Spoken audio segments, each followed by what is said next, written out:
Once upon a time, there was a young thief. And the young thief lived with his grandmother. "Oh, my grandson, will you change your ways, or I will die poor and unhappy and ashamed? Stop stealing. Stop gambling. Stop drinking. Stop lying." "Oh, grandmother, how can I change these things? I steal so we might have food on the table and live. I drink so that we might forget our poverty. I gamble to have diversion in my life." "If you cannot change these things," said the grandmother, "then change one thing. Will you stop lying?" And he looked at his old grandmother and the young thief, who had a good heart. He said, "Oh, grandmother, very well. I promise that from now on, I will only tell the truth."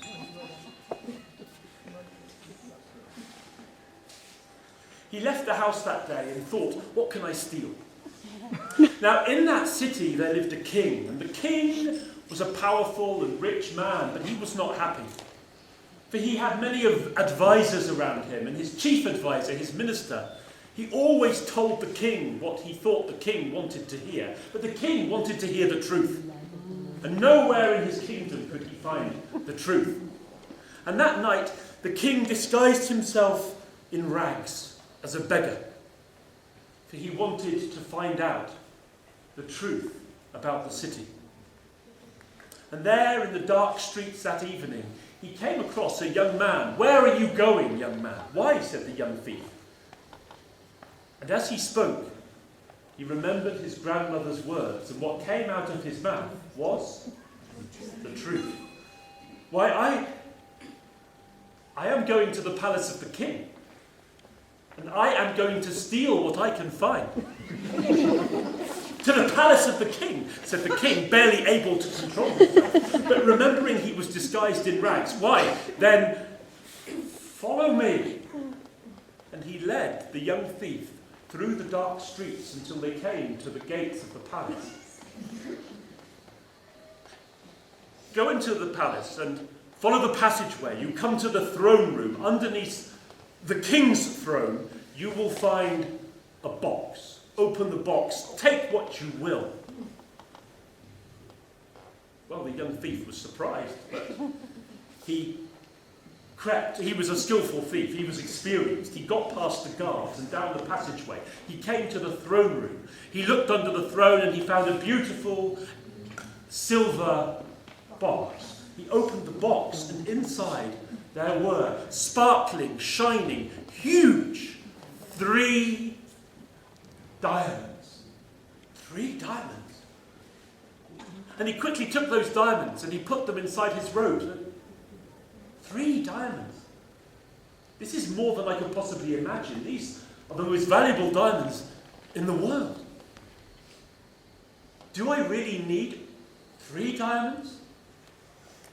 And when he answered himself, what came out of his mouth was 3 would be too many. 1 I leave behind. And he put 1 diamond back in the silver box and closed it and put it under the throne. And he took those 2 diamonds and crept down the passageway, came out of the palace, and there he encountered in the dark streets once more that ragged beggar. "Did you take the treasure?" "I took 2 diamonds, but you assisted me and advised me." "What do you deserve?" And when he answered his own question, what came out of his mouth was, "Without you, I would not have these 2 diamonds. 1 diamond is for you." And he gave the seeming beggar a diamond. And he went back to his grandmother's house with just 1 diamond for himself. But following him through the dark streets was that king, to see where he lived. And now the king returned to the palace, and he called his minister. "Minister of mine, I believe that tonight there has been a theft in the palace. Find out." And the minister, strange. Of course, he went to the throne room, and there was nobody around. He went, looked under the throne, he took out the silver box, he opened the silver box, and what was inside the silver box? One diamond. How strange! The king's treasure has been stolen, but only 2 diamonds. 1 diamond has been left behind. 1 diamond has been left behind. And the minister put the diamond inside his robes. Oh, my king, the 3 diamonds have been stolen. The king was amazed. 3 diamonds? Guards, go to the house of the old grandmother and her grandson. Bring that young thief to my palace. And the guards returned with the young thief. Now outside the palace, a great crowd has gathered, the citizens of the city. And there, among the crowd, stood that minister and the king himself, seated upon a golden throne. And next to the minister stood a scaffold with a noose prepared to hang the young thief. And the minister said to the young thief, "You have stolen from the king. You have stolen his 3 diamonds." "I have not," said the young thief. "Well, what have you stolen?" And when the young thief spoke, what came out of his mouth was, "I did not steal 3 diamonds from the king. I only took 2. "Well, then show me the 2 diamonds," said the minister. "I believe you not. What thief would take 2 diamonds and leave 1 behind?" Well, the thief said, "I cannot show you 2 diamonds. I can only show you 1. For the other diamond I gave to a ragged beggar who helped me." No thief would share what he had stolen with a beggar. "Take him to the scaffold and hang him."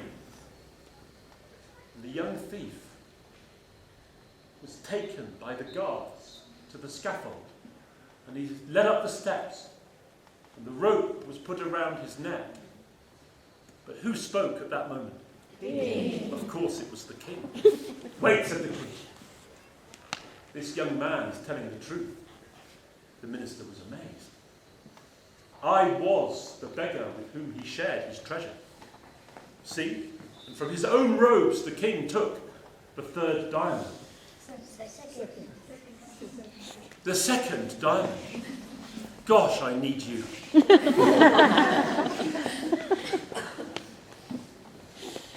This is evidence. But why only 2 diamonds? Take the young thief down from the scaffold. And now the minister started to step backwards quietly into the shadows. "Wait," said the king. "Guards, search the minister." "Why me?" The minister made a great kerfuffle. He was outraged. But when they searched his robes, what did they find? The 3rd diamond. The 3rd diamond. And the 3rd diamond was produced. And the king turned to that minister. "You whom I have trusted all these years, you steal from me. Oh, citizens of my country, what should I do?" Because he has been your minister for years, and if he can steal from you now, why couldn't he have cheated on you earlier? You think he may have cheated me before? Yeah. This may not be the first time. What's your name again? Subesha. Who agrees with Subesha? You should be hanged. Give me your reasons. My reason for it is that because the thief stole diamonds from the king, he should deserve the same punishment as the thief was gonna get. No, to be okay, because He was the thief, so he deserved the punishment the thief was going to get. Your name is Digvijay. Both of them think that we should have this minister hanged. Who thinks that we should hang the minister? Oh, there's enough of you. Very well. You will be hanged. And the minister was taken to the scaffold, and the rope was put around the minister's neck, and the minister was preparing to die. Yes.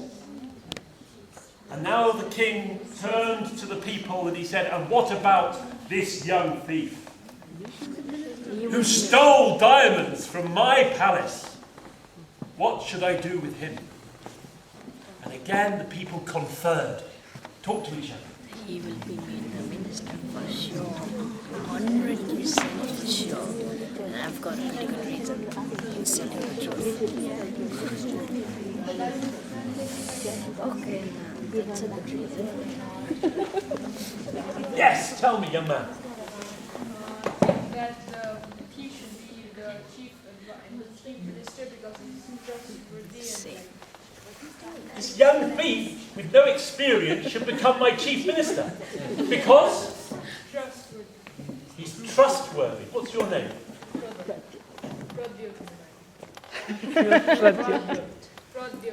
Pradyut. Pradyut says, he should be my new chief minister. Do you agree? Yes. Give me another reason why, a different reason why. Is this the other way of saying it? He's got the exact same qualities that the king has been looking for in his advisor. He's got the qualities that I've been looking for. And the main quality is honesty. Shall I make him my new advisor? Yes. Wait, said the king. This young man tells the truth. You will be my new advisor if you change your ways. No more stealing. No more drinking or gambling. I know your sort. And the young thief looked at the king and said, why would I steal when if I am your minister I will have plenty? Why would I gamble? There will be no need for diversion. I will be busy advising you, and I will not drink, for I will have no poverty to forget. Of course, I promise I will tell the truth. You are my new advisor. Now, in the story that I learned,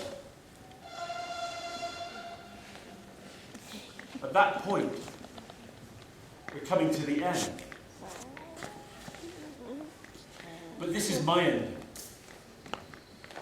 The young advisor, the young minister, then turned to the king and he said, "Oh, my king, in my life I have made many errors. I went down the wrong path. You have given me a second chance. This minister has made a grave error. But if I am given a second chance, should we not also give him a second chance? Mercy. Take the robes from his back. Take his wealth away. Let him live as a poor man in the city. I know what it is like, if he can survive as an honest man. My advice to you, my king, is this. Set him free. And in the wisdom that I have from my experience living among the poor of the city, perhaps we can make this world a fairer place." And the king listened to the young advisor. And did he accept his advice? Yes. Let's hope so. And the young thief, no longer a young thief, when he went home to his grandmother, she could not believe her ears. And she died, an old woman, but not unhappy and ashamed, proud and full of joy.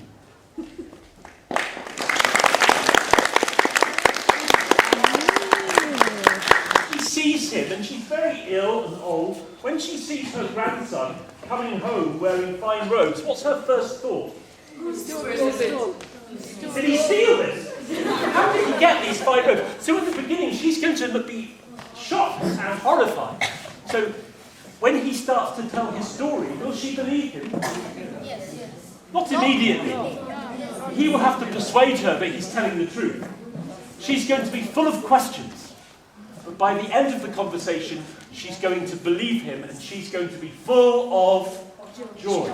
So in these 2 minutes, you need to change your grandmother's attitude. Your grandmother's going to think, wow, this is my grandson?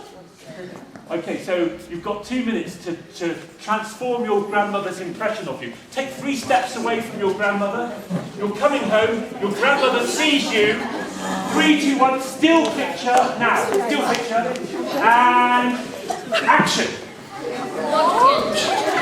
This is my grandson.